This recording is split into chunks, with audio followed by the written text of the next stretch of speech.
Greetings, brothers and sisters. I still haven't figured out how to get rid of that bag. I have to go look into that again. Or this sweatshirt with a little, I don't know. But I got a new merch thing. I thought it would be up top, but it's the Grateful one. Here it is. So this is Hunter J. Biden. I've had this idea to do this t-shirt for a while, and I didn't know whether I could do it or not, or I could pull it off, but I'm happy with the result. So it says here, impregnated a stripper named Dallas from Arkansas. Of course, this is the picture he's smoking the crack pipe. You can see that there's this kind of cool design on it. I'll show you that in a moment. I used a filter to create that. And then here, also the president's son, apocalaughsnow, and Pockets of the Future. And so, so it says on the front, impregnated a stripper named Dallas from Arkansas, which is always funny to me. And also the president's son. And so this is a very poor picture. If you've seen the quality of the picture, I was very unhappy with it, and it's it's a poor quality. And so I used the oil painting filter. I tried different things. This is my favorite filter that they have on Photoshop. And it came out with this nice texture, and I think it'll look good on the t-shirt. I'm not sure. We'll see how it works out. But it gave him some color. It was almost a black and white photo. So it made the photo better. And then I thought, well, I might as well do that on the back as well. And it kind of had this creepy effect for the Bidens. And so those are the pictures that you can see here. It's a little bit harder to see, on the computer, but it should be like that more so on the t-shirt. And so, like I said, I always wanted to do this, but I knew that picture was it's a really grainy, it isn't a good photo, right? But anyways, there's the sweatshirt. There's various things here in the store.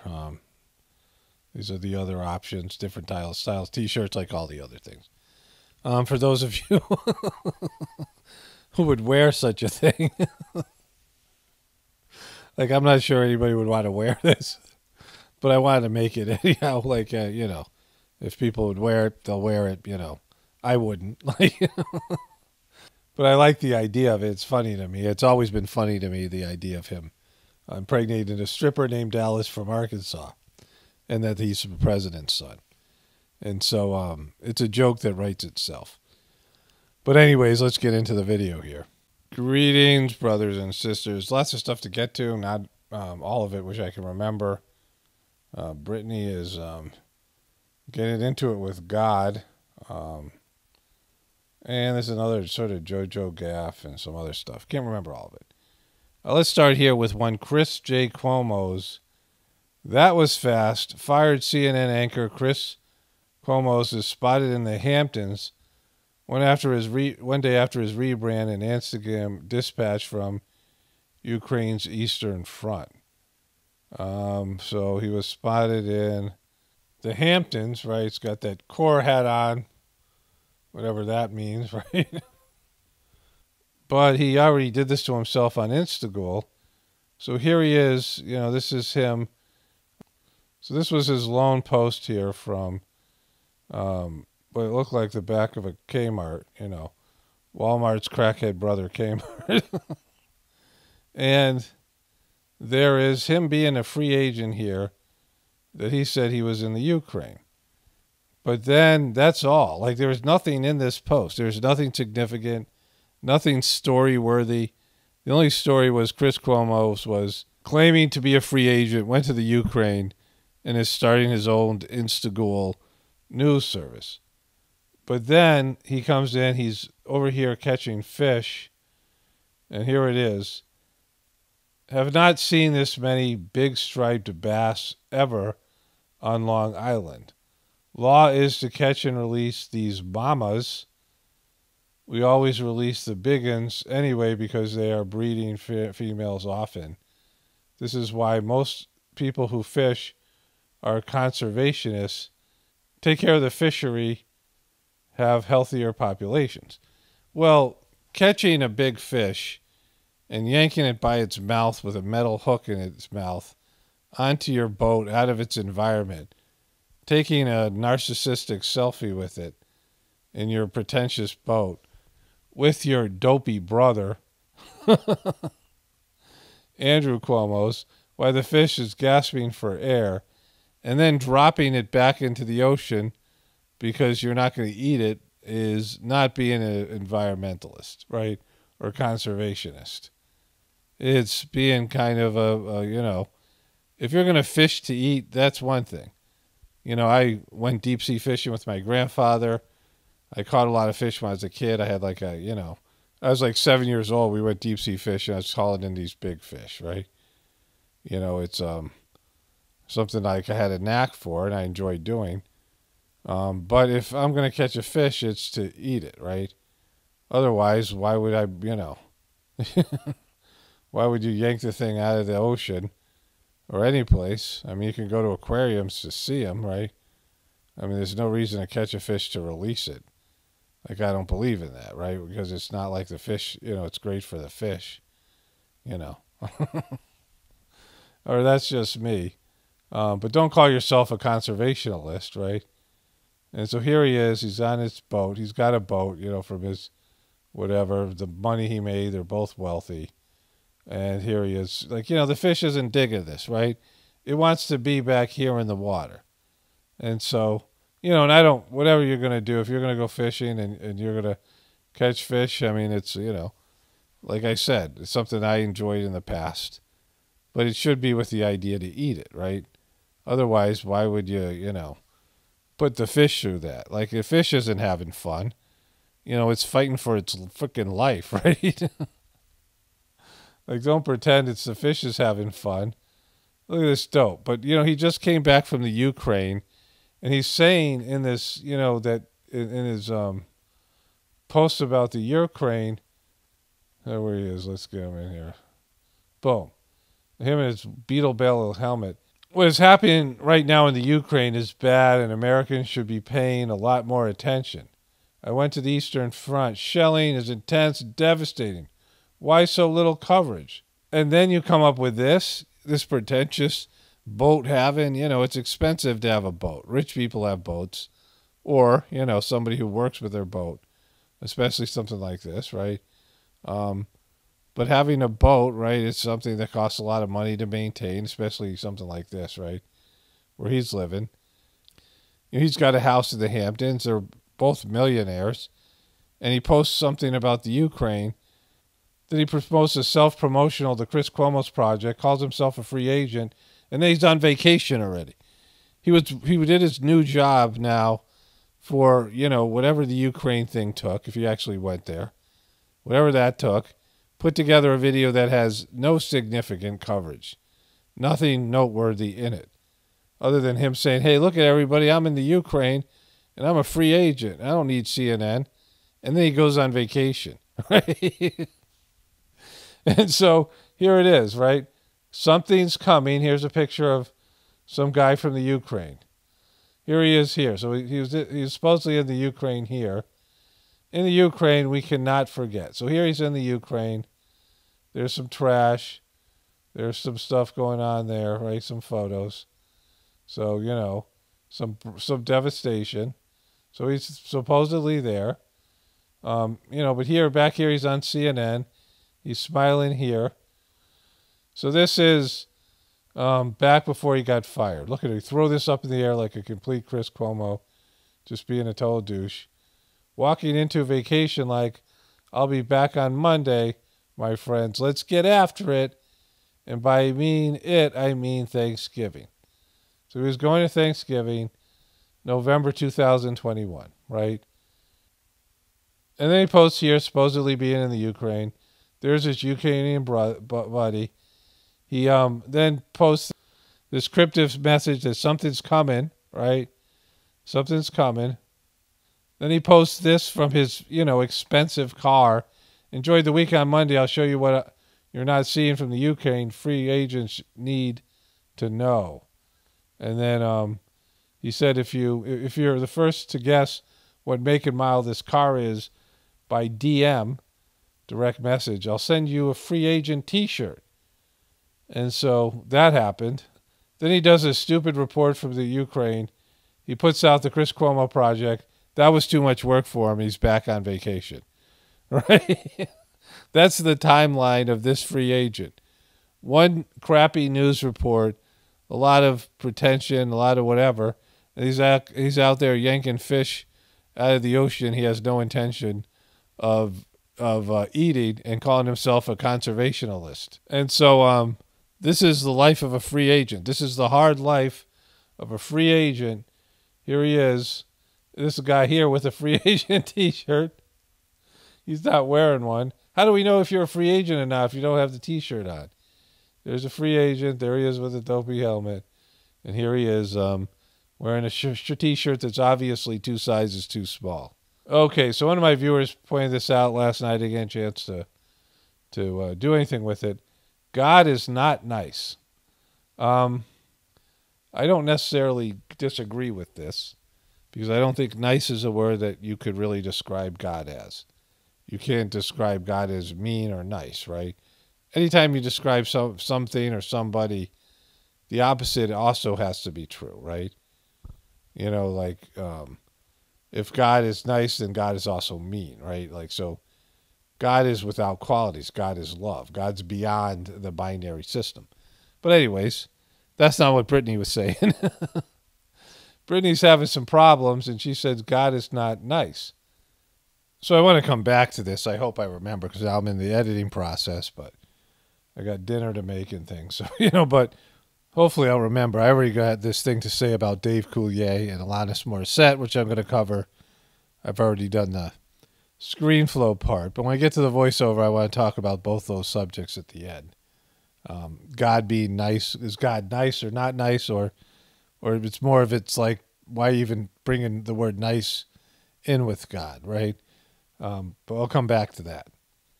Does that mean the devil is extremely hot and nice? I'd rather hang out with homeless people than the people in Hollywood. Just saying. So how many homeless people have you hung out with before, Britney? See, this is a really effed up thing she said here. And she's not going to get consequenced for it. She's not going to get canceled because she's Britney. Because, Britney is crazy, but she makes up for it by being really, really stupid, right? Like, she's pretty crazy, but she's very stupid. So that combination and just everything. Oh, you hear my rooster. That combination and the fact that she's Britney, she'll get away with this. Also, she's crapping on Hollywood, which is always a plus in most people's opinion. But this is a really effed up thing to say, because she's using homeless people as a barometer, right? Does that mean the devil is extremely hot and nice? I'd rather hang out with homeless people. So she's using homeless people as, wow, everyone knows how bad homeless people suck. Everyone knows how inhuman and smelly and unpleasant it is to hang out with homeless people. Homeless people than the people in Hollywood, just saying. So she's using the homeless people as a negative barometer, a measuring stick, right? I mean, they're just, they're homeless. They're people. They're human beings, right? Many of them are crazy, mentally ill like Britney, and that's why they're homeless, right? They don't want to be homeless for the most part. I mean, maybe some of them do. Maybe they'd all want to live in homes if they could. They just can't do what's necessary to live in a home, right? Hold a job or interact with people appropriately. Whatever reason, they can't, get it together to be in a home, stay off of drugs. There's a reason why they're homeless. There's something they can't do or something they can't stop themselves from doing. And, they can't function well enough to be a part of a dysfunctional society, right? And mental illness is usually, a big part of it, at least addiction and mental illness mostly. And so Britney, who's crazy, but lucky for her, she banked about 60 mil because her dadager parents, her momager and her dadager, pimped her out when she was a kid, which also contributed to her crazy. but now she has enough money to, you know, to not have to work again and stay in a home, right? But I don't know if Britney would be able to hold a job. I don't know what kind of job she could do. And, you know, I mean, she's always going to be Britney, so she could get some kind of a gig. But other than singing and dancing, which, you know, she's not all that great at. And she's crapping all over homeless people because the way that she phrased this, I'd rather hang out with homeless people, right? Like imagine if it was some other group, like substitute some other, you know, disenfranchised group. Like if she said black people or Hispanic people or gay people or women, right? I mean, any group that you put into that sentence, I'm even saying white people, it disparages them. I would rather hang out with white people than people with the people in Hollywood. Just the way that the sentence works, whoever's in that position, you're saying, yeah, these people are really bad, but I'd rather hang out with them than go hang out with people in Hollywood. And again, she'll get some credit because she's crapping on, you know, Hollywood people, but she's definitely, you know, talking about homeless people in a completely disrespectful way, right? Which isn't okay.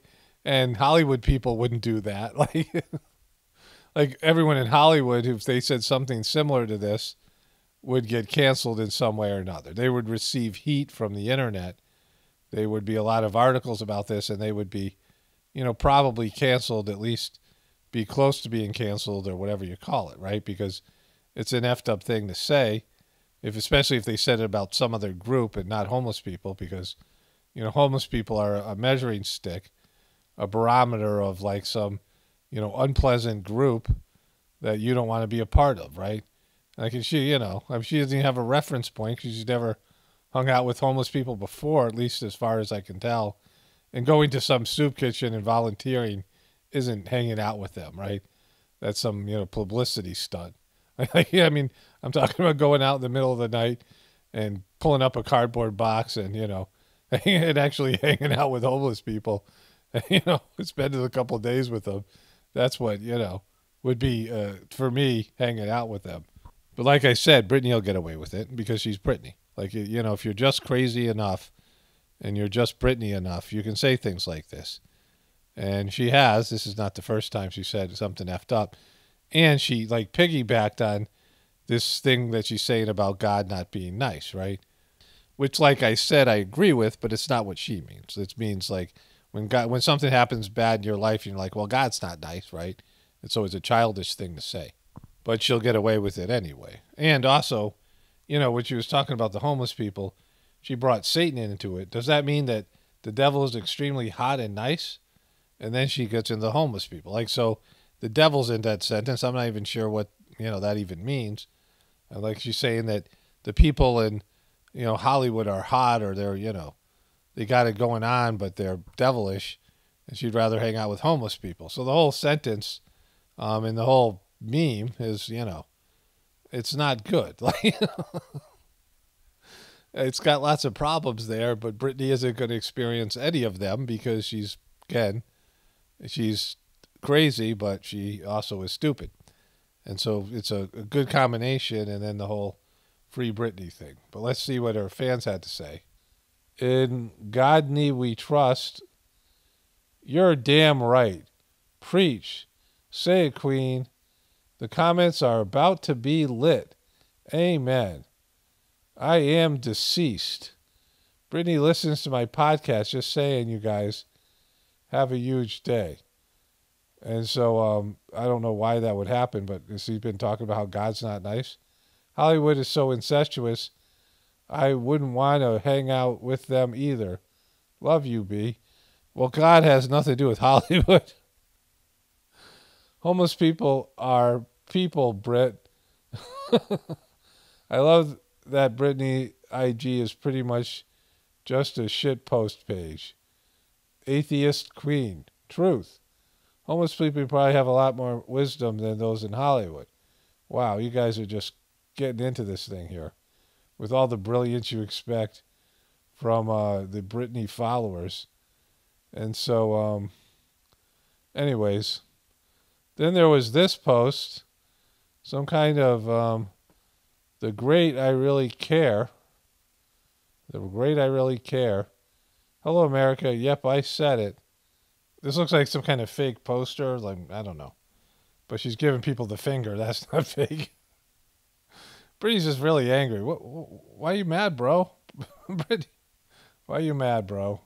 I want to get out of Britney land. I just, too much dopery with Chris Cuomo's and Britney here today. Okay, so this is JoJo Magoo here. I don't know if this has any sound. So he shook hands with this guy, who I guess is the new prime minister or president there. And then he goes here to shake hands to nobody. Right? And there he is, shaking hands to some invisible person. And then he changes his handshake to a point. I'm pointing where I'm going. This is where I'm going. He's pointing. They're pointing. They're both pointing. Yeah, we're leaving the stage. Let's point to where we're walking. Thank you, President Herzog. Okay, we're here. There's 2 chairs. Which one's mine? Tell me which one I'm supposed to sit in. I don't have my note cards. President Biden. Okay, I'm ready to sit down. Here we go. עכשיו, Hey, pointing down. I'm ready to sit down. There's JoJo Magoo. Magooing it as best he can. Okay, so let's get to Dave Coulier reveals first thoughts of Alanis Morissette's "You Ought to Know." That, that was her big song that sort of made her career about a horrible ex-boyfriend, right? All the things she wanted him to know, and they weren't good. And so he had this to say about it. I'm listening to the lyrics going, ooh, oh, no. Oh, That's funny. oh, I can't be this guy. You're that guy. And there was a lot of familiar stuff in there that her and I had talked about, like your shake is like a fish. Your shake is like a fish. He had a fish. There was something about him was very fishy. Like, like a fishy type of, not very firm. Go, hey, dead fish me, and we dead fish me. He dead fish me. He used to dead fish her all the time. This dead fish handshake. And so I started listening to it and I thought, ooh, I think I may have really hurt this woman. And like he's just so creepy with his fake niceness, right? Like there's just like he's the worst of the 3. I mean, Bob Saget was an out-and-out creep, and John Stamos, was John Stamos. But he, with his fake niceness and all this stuff that he pretends to be, he's like the worst. The way he talks to kids, he's just so creepy. He's like he's just like a clown without makeup. And that was my first thought. And so years later, we reconnected, and she couldn't have been sweeter. And I said, okay, she couldn't have been sweeter. But in her documentary, she said this. Alanis Morissette revealed in her new HBO documentary, Jagged, and the name of that album was Jagged Little Pill, that she was R''d by multiple men during her music career. And so this was what she had to say about it. In People magazine, they posted this. A quote from the documentary. It took me years of therapy to even admit there had been any kind of victimization on my part. I would always say I was consenting, and then I'd be like reminded, hey, you were 15. You were not consenting at 15. Now I'm like, oh yeah, they were pedos. It was all statutory R. And so there was multiple men, and Dave Coulier appears to be one of them because the law in consent in Canada was 14 to 16, right? And so she was, able to consent, but clearly not cool. So I covered this before, and I had pinpointed the age that they were dating was when she was like 15 or 16, years ago. When this came out, I had no idea that song was about Dave Coulier until I was covering Full House and was completely creeped out by that show. But here it says that they met in 1982. She was 18, he was 33, which of course is always an interesting number. And it says here, Alanis Morissette and Dave Coulier had one of the most publicized relationships of the 90s. The couple, both Nickelodeon stars at the time, met in 1992, shortly after Dave Coulier and his wife of 2 years divorced.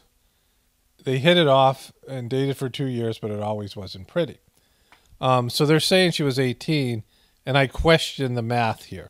Not the math. I think they're lying, right? I think they're lying about this. So Alanis Morissette was on a show, You Can't Do That on Television, and she was on this show in the 80s. And this was a Nickelodeon show that ran from 1979 to 1990.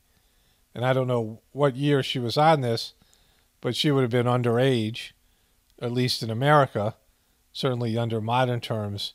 So she was on this show, and Dave Coulier was on a show called Out of Control, which was also on the 80s, 1984 to 1995 to 85. Now, I don't know if they were on other shows, and maybe they did meet in 1992, but they were Nickelodeon stars long before that. I think their paths would have crossed during the 80s, right? And why did he get divorced? Like, how long was he seeing this girl? And there was a 15-year age gap, which it makes it really creepy no matter what, right? So I'm very suspicious about them trying to rewrite history. You know, age gaps in relationships are different at different periods. Like if she's 18, which would be just barely legal in America, right? Somebody who's still in high school, like, you know, a la Woody Allen. And he's 33, he's married and got a couple of kids and has lived an adult life, right? She's, you know, still living like a kid. And, you know, these are her first relationships. I mean, she's in a lot of creepy relationships already. When she was 15 years old, she's in a relationship with other guys. And again, I think her relationship with him started years before, back when she was 15. But whatever, right? Whatever the thing is. But when you're in your 30s and someone's in their teens, it's a bigger deal than if you were in your mid-20s and they were in their, you know, their mid-30s, early 40s, right? Because, you know, at least you've had some adult experience, you know, where she is just a kid graduating high school in an adult relationship with a guy in the middle of a divorce, right? Like it's, you know, it's significantly different here. Dave Coulier and Alanis Morissette met at Nickelodeon and proceeded to have sex. So they don't say where or how, right? So I went back and searched it again. I've searched this significantly. I used a time capsule on Google so I could get rid of all the, you know, because everyone's covering this thing today with Dave Coulier finally admitting that's his song. There was a Snopes, there was an old Snopes that claimed that they met in a hockey game and not at Nickelodeon, right? And so, you know, there's no story. Like he has a story, he's telling a story of the first time he heard the song, right? He remembers being in a car. I mean, everyone has their story of when they first met their, you know, their significant others. Oh, we met here, we met there, right? Or we worked together here. And there's a story. There's like a story of anybody who is significant in your life. And so there's no story of how they met. And I think it might have been scrubbed. I'm not sure. Because I think I had it in one of my old videos when they actually met, and it was before 1992. But whatever. Like, you know, if they had known each other for years and he broke up with his wife because of infidelity, well, that would say the relationship started when she was in her earlier teens, right? But either way, the whole thing is, you know, got a very high creep factor. So she says when she was a kid, this person, Out of Control was one of her favorite shows. And again, that show Out of Control was a show that was from 1984 to 1985. So, I mean, they neither one were apparently starring in anything on Nickelodeon in 1992. And so, whatever, right? It seems like they are trying to rewrite this because, you know, Dave Coulier's status as one of the beloved figures in that creepy show Full House that so many people think was, you know, great. Like it was some sort of wholesome show, wholesome family entertainment. And he did creepy things. You know, they always have this way of getting like devil's ears in this show. There was a wolf pack they did in Fuller House. He was always doing this Bullwinkle bit, which wasn't funny, and he just like sucks as a comedian. He was supposed to be a comedian, right? Like I said, he's a clown without makeup. Cinderella woke up. She was real thirsty, so she went to 7-Eleven for a Slurpee where she ran into Bullwinkle. And see, she's got the Mickey Mouse ears here. It was a Disney show. And, you know, these are, in my interpretation, way of getting, like, devil's horns up, right? So Bullwinkle says, "Hello, Cinderella. Would you So, you know, there's this. like to come to the ball with me? Not only am I a great..." He was always doing this. Like, he's doing this, and then they did it in the second season. They had these wolf pack ears. I showed video clips of that, right? And then the devil emoji that they did with Jodie Sweetin. He's the guy that invented the emoji that looks like this. Oh, the devil emoji, right? No way. I use this all the time. Something like this. So in this episode, Jodie Sweetin, who is apparently a party girl and an excellent DJ, there's a whole bunch of stuff in there. They were like, I did a whole video on the episode. It was messed up. Like all the devil worshiping, all the weird stuff. But she was going on a private jet with the guy who invented the devil emoji, which apparently makes him enough money to have a private jet. But she chooses the family life instead. And then there was also this. Wolfpack howl. So here's this stupid Wolfpack thing that they do, right? They always find a way to, like, come up with some sort of devil's horns. It's the devil's horns they call the Wolfpack and Bullwinkle. And the emoji, the devil emoji. Officially naming the three of us the She-Wolf Pack. Don't ever do that in public. Yeah, well, there was that. Then Jodie Sweetin is pulled out of her elementary school, whatever grade she was in, to be with one of the Olsen twins as she was, I don't know, indoctrinating the kindergartners to the Bullwinkle way of being. Okay, antlers up. Now repeat after me. Good morning, Michelle. Good morning, Michelle. Good morning to you. Yeah, so they all got indoctrinated with Joey's, Dave Coulier's creepy Bullwinkle impression. So Dave Coulier was on this show, which was supposed to be, you know, some sort of wholesome family show. We know Bob Saget was a complete creep who loved to make pedo jokes. Dave Coulier, but Kimmy Gibbler got it this way. No, that ain't right. It was more like, I don't remember. I was all on Comtrex. And then he also told a story how he was walking around with a stand-in rubber doll that was supposed to represent the Olsen twins when they were babies, right, when they were really young. And he proceeded to fake R the doll, which he was telling the story quite, bragging about it. So we know that he was a creepy MNF'er. But this guy, right, whatever the true age he started dating Alanis Morissette, his fake niceness, all these things, and he's on this show. Like the creepiness of this show and the things that they said they did, they were always getting in trouble with the moms, right? The three of us, me, Bob, and John, we got in trouble a lot from the moms because what we didn't realize... They got in trouble from the moms, right? So he was, he must be in his 40s then, right? Like he was, whenever he dated Alanis Morissette, he was 33. So he's in his late 30s. He was a father, had a couple of kids, and they were getting in trouble with people's moms, the kids' moms on the set of the show. Like, think about that sentence, right? What we didn't realize is that the kids are backstage and they have monitors in their rooms. So we're trying to make the crew laugh and keep... I've said this before. I've covered this before. But you would only make that mistake once. That was a mistake that Bob Saget said, "Oh, I forgot the monitors were there when he was doing his, whatever he was doing with the doll, right?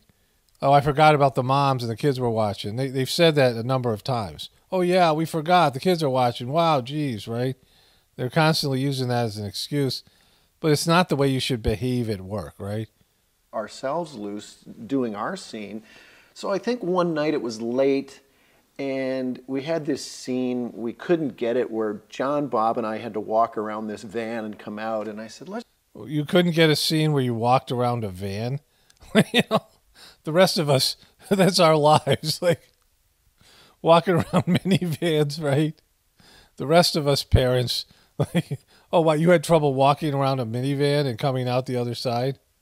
Let's just take our pants off. And so your solution was take your pants off. This brilliant comedian who's, you know, pushing 40 or something back then thinks that's a funny joke. Okay, all right. Yeah, let's take our pants off. So we walked around from the van, and we're all standing there, and the crew's dying, and the producers, and everybody's crying. Why are they dying? They're laughing at your lack of manhood, like your microbeats. What are they laughing at? Because it's not funny, right? Cracking up. So then about 30 seconds later, as we're, you know, slapping each other in the back, yeah, that was funny, we made everybody laugh, here comes... So that's what it was like? You guys are high-fiving each other because you took your pants off and walked around a van? That's high-five worthy? That's like, let's celebrate this wonderful bit we just did? Jodie Sweeten's mom and Candace Cameron's mom, and Adria Later, who was, you know, she was our teacher for the kids. And they're all standing there, and we're like, oh, we're in trouble. We're in trouble. Did it again. They did it again. You did this regularly at work. It was my idea to take our pants off. Sorry. Of course it was. Like, he's one pervy MNFer. So think about this show, right? Okay, so I want to come back to that. I want to talk about that at the end because there's something more to talk about here, but I want to I'll move to the voiceover part of the video. Big Brother contestant chooses mental health over the game and unexpectedly exits the house. Just the headline itself, I haven't watched the video, but if you were going to choose mental health over the game, you wouldn't even go there, right? It's crazy. Like Big Brother is one of the, you know, most psychologically manipulative shows, reality shows, and they all are. But that's particularly, you know, I mean, it's just filled with like Illuminati, psychological mind control stuff, right? Due to a personal matter, Paloma will no longer... Oh, man, he's upset. Paloma's gone. You're competing. What's kind of red, little creepy red dishes there? He's crying over Paloma. Right? You know, you guys were competing. You know, it's like there's only one winner, right? These survivor-based shows. You're sad to see one of your competitors drop out. Look, they're all sad. They just love them some Paloma. Paloma will no longer be contained in the Big Brother game. Look, they just can't contain themselves. Every one of them's got their hand on their face to try to cover up their smiles. It was a dramatic first live eviction episode of Big Brother Season 24 Thursday, as Paloma unexpectedly exited There she goes. There's Paloma. She just leaves. the BB house before the eviction could take place. Really hope she's okay. And I hope outside of the house, like... Paloma, where is she? she finds what she needs. Yeah, Paloma, I hope she gets... Definitely. Oh, Paloma, I hope she... Paloma! Paloma! Come on, Paloma! Paloma, don't leave, Paloma. It's only the first episode. How long do they even know her? Like, a day? Completely changes the game. It completely changes the game when somebody leaves on their own the first day. It changes it forever. That game, I don't even know how to play anymore. Paloma, without Paloma, it's not even fun. Earlier this week, there had been some controversy surrounding the cast's reprehensible behavior toward fellow house guest Taylor, according to fans on social media who had been standing behind and supporting her. But Paloma choosing to leave the house seemed to be due to the fact that she was having anxiety. She's had anxiety attacks for being in a Big Brother house and having psychological experiments as they like their little lab rats run around trying to win some money. It's the creepiest reality show, and they're all creepy. So that's Paloma. So just to finish this up, this is the original picture here, right? See how dark it is? And the Netflix. And then here I brightened that picture up with Photoshop. This is a kid's show, and it was, so many of these shows now are very dark. It's hard to see the characters. It's just dingy. It's depressing, right? It's like a lack of light. And you're watching something where it's like perpetual dusk. And like I said, this is a kid's show, so that's something of note. I want to talk about the God thing with Britney in a moment. The thing with Dave Coulier, I worked as a counselor in treatment centers with sex offenders, and there's a couple of different kinds of pedos here. There is the ones that, there's lots of people who are sexually abused, and then they are, they're triggered or they're sexualized at a certain age, the age of their abuse, right? And they're, sexually attracted to people, kids that were their age. Let's say they were abused at 5. Then they grow up and they're attracted to 5-year-olds because that's when they were sexualized, right? And so that's a very common effect. And they're ashamed of their attraction, and it is a physical, animalistic attraction. And they're not looking for relationships, right? They just have this, sexual urges. And it's just their wiring is all messed up. But then there's pedos who have extended relationships, like they're dating the kid. They're dating kids, like Michael Jackson, for example, and then these, other people. And that's something with Dave Coulier. It isn't like he, had like sexual relations with her a couple of times, but they were, he wanted to have kids with her. They broke up because he wanted to have a family with her, and she didn't want to have that. So, because she was like just a kid, right? But there's like Woody Allen level, creeps that literally want to have relationships, long-term relationships with these, much younger people, especially when they're the people themselves are still in a completely different stage of life. And that's the case with that relationship. And so it just adds to the whole creep factor of Full House. And the thing with Britney and the God thing, what I was trying to say earlier, and I wanted to, give more explanation of it, is that God is something that you really can't describe.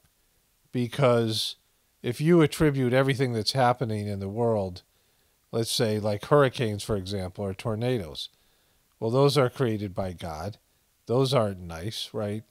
And, death isn't nice, You understand this? Like God has created death. God has created all the things that, we have in this world, and bad things happen to you. And, and those things are part of the divine universe, and those things aren't nice, right? And so there's things that are nice, right? There's, flowers are nice, and, sunshine is nice, and the ocean is nice. And I mean, there's lots of things that are nice. People are nice sometimes, I mean, there's lots of nice things in the world. And so you can say God is nice, when those nice things are happening, but God isn't nice when you get hit by a hurricane or whatever it is, right? And so, it isn't like God is beyond that type of description. It's childish to think of God in those terms, right? God is everything that exists. God's nice and not nice. God's kind and mean, right? I mean, God's cruel, and nature is cruel, but it's also generous. I mean, there's all these different ways that in the binary system that all these things apply. But God's beyond that. God's love, right? God is the essence of love. And the love is always there, no matter what's happening. Like that's, part of the beauty of the heartfulness meditation teachings. Like love is all-pervading. The divine energy is all-pervading. And you can feel that divine energy when you're in your darkest hours. In fact, it's usually easier to feel it when you're going through stuff. And that's one of the beauties of difficulties. It helps you connect to God at a deeper level because, you're not distracted by the fun and the pleasure and the happiness you feel. And so it's much easier to connect to God when you're going through a difficult time. But anyways, that's all beyond Britney. But, she's kind of right in a way. But, only in the sense that she's looking at in a very childish, crazy, stupid kind of a way. Only spirituality will save this world. It's Paul Romano, definitely reporting from the Apocalaughs. and the ascension. Everyone have a blessed day and be grateful.